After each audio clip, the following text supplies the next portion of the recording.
نحمدہ و نصلی علی رسولہ الکریم، اما بعد۔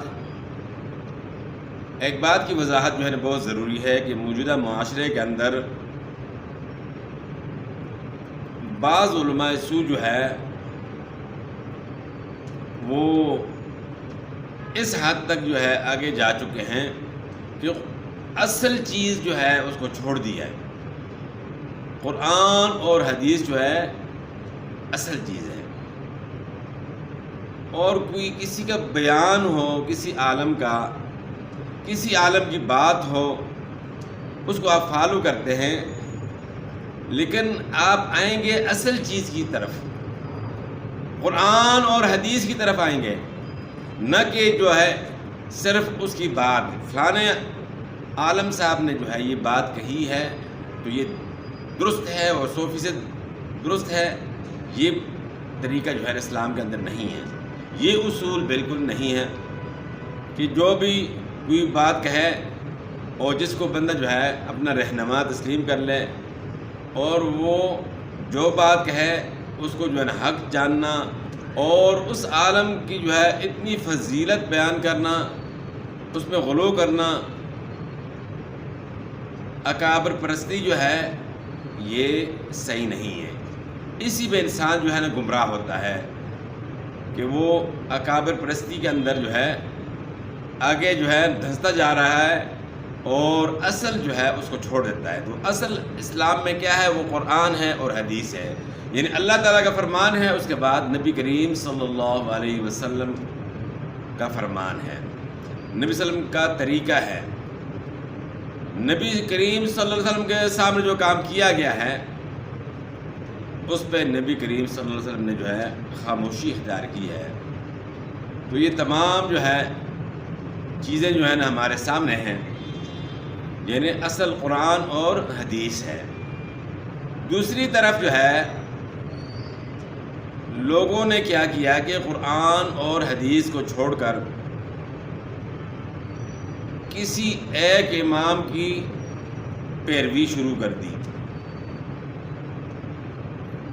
اور اس کی بات کو حرف آخر سمجھنا کہ ان کی بات جو ہے وہ حرف آخر ہے، ہم تو اس سے آگے پیچھے نہیں ہٹیں گے۔ تو یہ بات جو ہے بالکل اسلام کے خلاف ہے،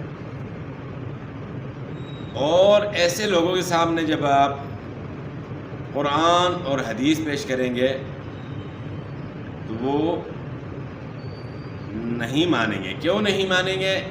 کہ جی ہمارے امام صاحب نے جو ہے یہ مسئلہ اس طرح بیان کیا ہے اور آپ حدیث بیان کر رہے ہیں، انہوں نے بھی آخر جو ہے نا قرآن حدیث تو سیکھا ہوگا۔ اس بات میں وضاحت کر دوں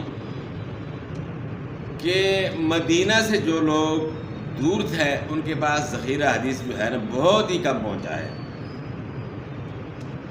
یہ تو محدثین نے جو ہے الحمدللہ محنت کی اور ایک ذخیرہ جو ہے حدیث کا جمع کیا کتابی شکل میں، اور اسماء الرجال کا ایک ایسا فلٹر تیار کیا کہ گھوٹا کھرا جو ہے الگ کر دیا، صحیح حدیث، ضعیف حدیث، موضوع جو ہے سب کو جو ہے نا الگ الگ کر کے جو ہے واضح کر دیا۔ راوی جو ہے جن کا سلسلہ آگے چلتا ہے اور نبی کریم صلی اللہ علیہ وسلم تک سب جو ہے واضح ہو گیا، شک اور شبہ کی جو ہے نا گنجائش باقی نہیں رہی اس میں۔ جو لوگ جو ہے اس میں شکوک شبہات جو ہے نا پیدا کرنے کی کوشش کرتے ہیں، کچھ جو ہے نا جزوی طور پہ جو ہے نا انکار کرتے ہیں۔ جزوی طور پہ وہ لوگ جو ہے انکار کرتے ہیں جو کہتے ہیں جی ہم نے اپنے امام کی بات ماننی ہے، حالانکہ وہ اپنے امام کی بات بھی نہیں مان رہے، جھوٹ بولتے ہیں، جبکہ ان کے امام ابو حنیفہ رحمۃ اللہ علیہ انہوں نے کہہ دیا کہ اذا صح الحدیث فہو مذہبی، صحیح حدیث میرا مذہب ہے۔ بات یہاں ختم ہو گئی، انہوں نے کوئی کتاب نہیں لکھی، اور جو چھوٹی سی کتاب جس کے اندر یہ بات لکھی ہے اس سے یہ بات جو ہے واضح ہو گئی کہ امام ابو حنیفہ رحمۃ اللہ علیہ کا جو مذہب تھا وہ صحیح حدیث پر عمل کرنا تھا. اطیعوا اللہ و اطیعوا الرسول ان کا مشن تھا. یہ تو پیچھے لوگوں نے جو ہے ان کے پیچھے جو ہے باتیں جو بھی مثلا کہ اپنی مرضی کی تھی بنی اسرائیل کی طرح قرآن پاک میں جو ہے تحریف جو ہے نا شروع کر دی. بنی اسرائیل جو ہے وہ تورات کے اندر تحریف کرتے تھے، تو موجودہ دور میں جو ہے نا قرآن میں بھی تحریف کر رہے ہیں مانوی طور پہ. اور اسی طرح جو ہے نا امام ابو حنیفہ رحمۃ اللہ علیہ کے پیچھے جو ہے نا جو مرضی کی بات ہوتی ہے وہ ادھر لگا لیتے ہیں. امام صاحب کا فرمان جو ہے نا وَإِذَا صَحَّ الْحَدِيثُ فَهُوَ مذہبی ہے. پہلی بات تو یہاں تک ہو گئی، معلوم ہو گیا کہ امام ابو حنیفہ رحمۃ اللہ علیہ کا مذہب جو تھا وہ صحیح حدیث، یعنی اطیعوا اللہ و اطیعوا الرسول، اللہ کی اطاعت اور اللہ کے رسول صلی اللہ علیہ وسلم کی اطاعت، یعنی ان کا فرمان. اور آپ سب جانتے ہیں کہ نبی کریم صلی اللہ علیہ وسلم کا فرمان جو ہے وہ صحیح حدیث ہے، اور اہل حدیث کا بھی یہ موقف ہے جو ہے کہ صحیح حدیث پر عمل کرو. ضعیف حدیث کو جو ہے نا فضائل میں بھی بیان نہ کرو. جس طرح دوسرے لوگوں کا جو ہے نا یہ ایک مشغلہ ہے کہ وہ فضائل کے اندر جو ہے نا ضعیف حدیث جو ہے وہ کہتے ہیں ٹھیک ہے ضعیف ہے لیکن فضائل میں ہم بیان کر رہے ہیں لوگوں کو ترغیب دینے کے لیے. ہم کہتے ہیں کہ ضعیف حدیث جو ہے نا فضائل میں بھی بیان نہ کریں، لوگوں کو جو ایک دھوکہ دینے والی بات ہوتی ہے. تو پہلی بات یہ واضح ہو گئی کہ امام صاحب کا مذہب کیا تھا، وہ صحیح حدیث. اب آتے ہیں عقیدے کی طرف. یہاں تک تو بات ہو گئی جو آپ کہتے ہیں جی ہم جو ہے امام ابو حنیفہ رحمۃ اللہ علیہ کے مسائل میں جو ہے نا ان کے پیچھے چلنے والے ہیں، ان کے پیچھے ہم نے جانا ہے اور تقلید کرنی ہے ان کی. اور جو اصل چیز ہے عقیدہ، قرآن بھی عقیدہ بیان کر رہا ہے، شرک بدعت کا رد کر رہا ہے. قرآن پاک لوگوں کو جو ہے اللہ تعالیٰ نے جو پیغام بھیجا ہے انبیاء کرام کے ذریعے لوگوں کا عقیدہ درست کرنے کے لیے جو ہے نا اللہ تعالیٰ نے نبیوں کو بھیجا اور قرآن کریم کو نازل کیا کہ لوگوں کا عقیدہ درست ہو جائے. تو یہ جو لوگ کہتے ہیں کہ جی ہم امام ابو حنیفہ رحمۃ اللہ علیہ کی تقلید کرتے ہیں، یہ جھوٹ بولتے ہیں. عقیدے میں تو امام صاحب کے پیچھے جاتے ہی نہیں، امام صاحب کو بالکل اس عقیدے میں مانتے ہی نہیں. عقیدے میں جو ہے نا کون سے ان کے امام ہیں؟ ابو الحسن ماتوریدی اور اس طرح جو ہے دیگر جو ہے نا ان کو جو ہے اپنا رہنما اور پیشوا جو ہے نا بنایا ہے. تو عقیدے میں جو ہے نا یہ ماتوریدی ہیں، اور اس میں جو ہے نا نام میں شاید مجھے غلطی لگ گئی، لیکن ہے کہ ماتوریدی جو ہے عقیدے کو اپنانا، تصوف کی طرف جانا، یہ کتنی بڑی غلطی ہے. جو لوگ جو ہے حلولی عقیدے کے عقائد کے جو ہے نا قائل ہیں، جو حلولی عقیدہ مانتے ہیں کہ نعوذ باللہ اللہ تعالیٰ انسان کے اندر حلول کر لیتا ہے اور ہر چیز میں نعوذ باللہ اللہ ہے، ان کے پیچھے عقیدے میں جانا، اور جن کا صحیح عقیدہ ہے کہ اللہ تعالیٰ عرش پر ہے، اللہ تعالیٰ ہر چیز سننے والا ہے، اللہ تعالیٰ رزق دینے والا ہے، اللہ تعالیٰ کی بڑی شان ہے پوری کائنات کو اور سب انسانوں سب مخلوقات کو پیدا کیا ہے. اتنی بڑی عظیم ذات کا انکار کرنا، اس میں امام ابو حنیفہ رحمۃ اللہ علیہ کا عقیدہ نہ ماننا.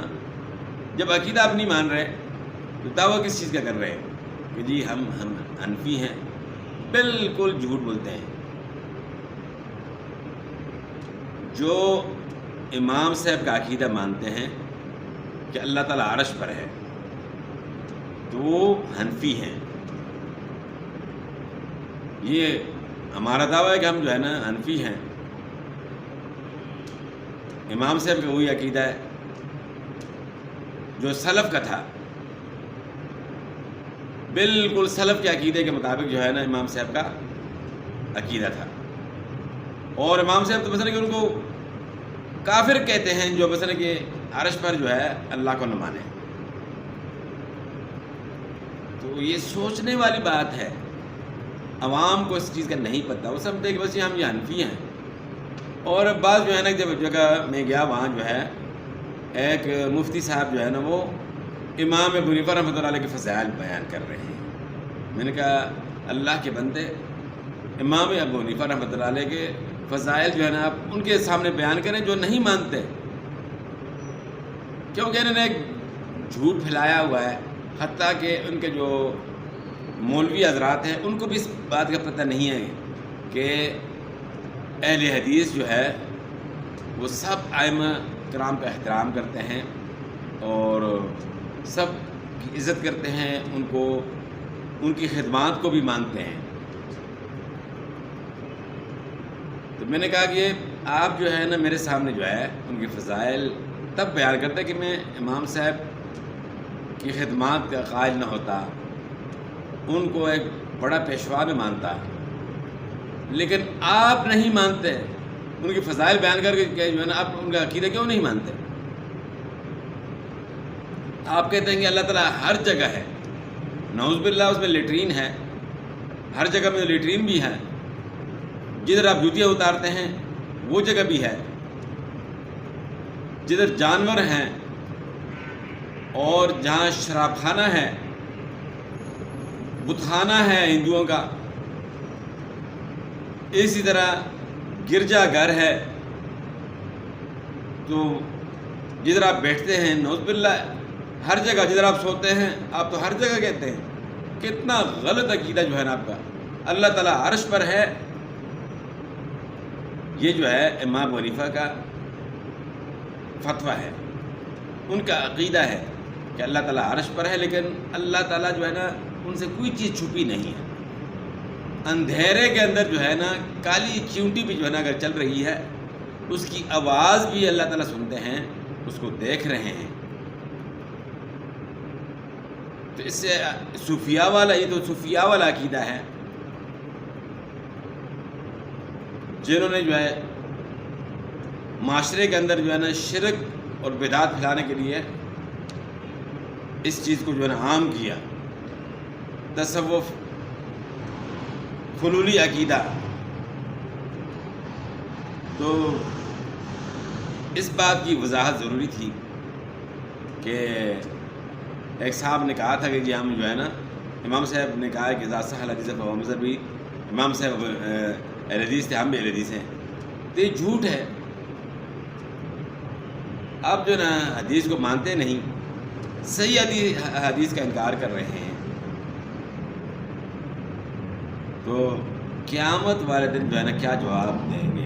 گناہگار ہر انسان ہے، لیکن ہے کہ کم از کم قرآن اور حدیث پر جو ہے نا عمل کرنے کی کوشش انسان کرے، جو اصل چیز ہے اس کی طرف آئے. اکابر پرستی، فرقہ پرستی، ان چیزوں کو چھوڑیں، اصل کی طرف آئے، قرآن اور حدیث کی طرف. اور یہ پروپیگنڈا پھیلاتے ہیں کہ جی کہ ہر بندہ قرآن جو ہے نا سمجھنے کی کوشش کرے گا تو گمراہ ہو جائے گا. قرآن اور حدیث جو ہے آپ سیکھیں گے کسی عالم سے، رہنمائی علماء سے آپ نے حاصل کرنی ہے. جو اطیع اللہ و اطیع الرسول جو ہے نا اسی چیز کا نام ہے. یہ قرآن پاک جو ہے نا کیا صرف مولویوں کے لیے اترا ہے؟ وہ کہتے ہیں جی ہمارا کام ہے سمجھانا. اور ایک وہ عبد الواحد قریشی نام کا جو ہے نا ایک جاہل مولوی ہے، وہ کہتا ہے جی کہ سوال کسی نے کیا ہے کہ کیا ترجمے کے ساتھ قرآن پاک پڑھنا کیسا ہے اور کس عالم کا ترجمہ جو ہے نا پڑھنا چاہیے. وہ کہتا ہے جی کہ اللہ کا دین جو ہے نا اتنا لاوارث نہیں کہ ہر بندہ اس کو سمجھنے کی کوشش کرے، یہ علماء کا کام ہے. دیکھو عام آدمی اگر سمجھے گا نہیں تو گمراہ نہیں ہوگا. یہ اللہ تعالیٰ نے جو ہے نا کیا قرآن پاک کو جو ہے نا صرف مولویوں کے لیے بھیجا ہے، عام آدمی کے لیے نہیں بھیجا. یہ جو اللہ تعالیٰ نے میسج بھیجا ہے، یہ پیغام بھیجا ہے لوگوں کی رہنمائی کے لیے. آپ تو وہ باتیں چھپاتے ہیں جو مثلا کہ لوگوں کو بتانی چاہیے، اور آپ لوگوں کو پتہ ہے کہ مثلا کہ عوام اگر جاگ گئے، ترجمے کے ساتھ قرآن پاک انہیں پڑھنا شروع کر دیا تو ہماری دکانداری بند ہو جائے گی. لیکن مصیبت یہ ہے کہ لوگ جو ہے قرآن پاک کو سمجھنے کی کوشش نہیں کرتے. میری درخواست ہے سب لوگوں سے کہ جس عالم کے ترجمے سے آپ متفق ہیں اس پہ جو ہے نا آپ مطمئن ہیں، اس کا ترجمہ جو ہے نا اس کے ترجمے والا قرآن پاک آپ لیں، ترجمے کے ساتھ جو ہے نا قرآن پاک کو سمجھنے کی کوشش کریں. کسی عالم کے پاس آپ بیٹھیں، لفظی ترجمہ پہلے آپ پڑھیں، الفاظ کا آپ کو اندازہ ہو جائے گا کہ اس لفظ کا کیا معنی ہے. تو آپ کو سمجھ آ جائے گی اللہ تعالیٰ کا جو ہے یہ جو پیغام ہے اس میں اللہ تعالیٰ کیا فرماتے ہیں.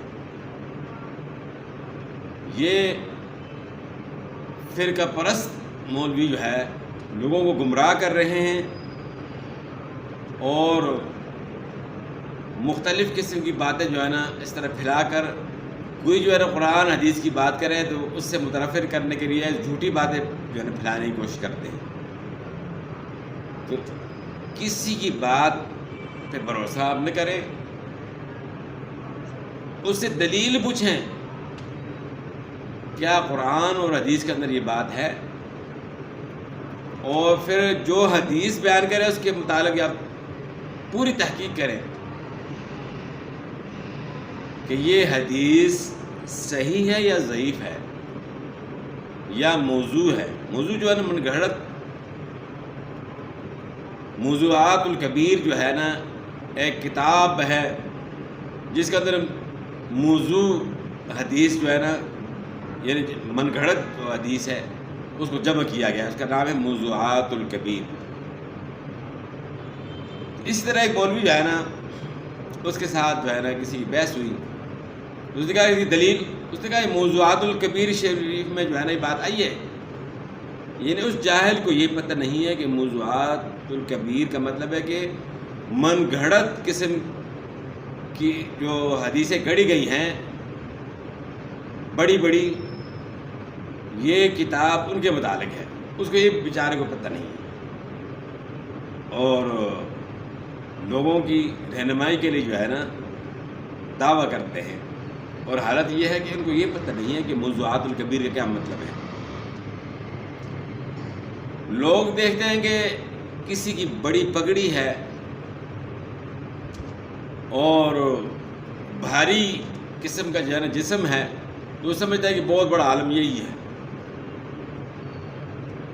اور جو بیچارہ جو ہے سادی طبیعت کا، اور علماء اکثر جو ہے نا وہ سادی طبیعت کے ہوتے ہیں، تو وہ سمجھتے ہیں کہ اس کو کچھ آتا ہی نہیں.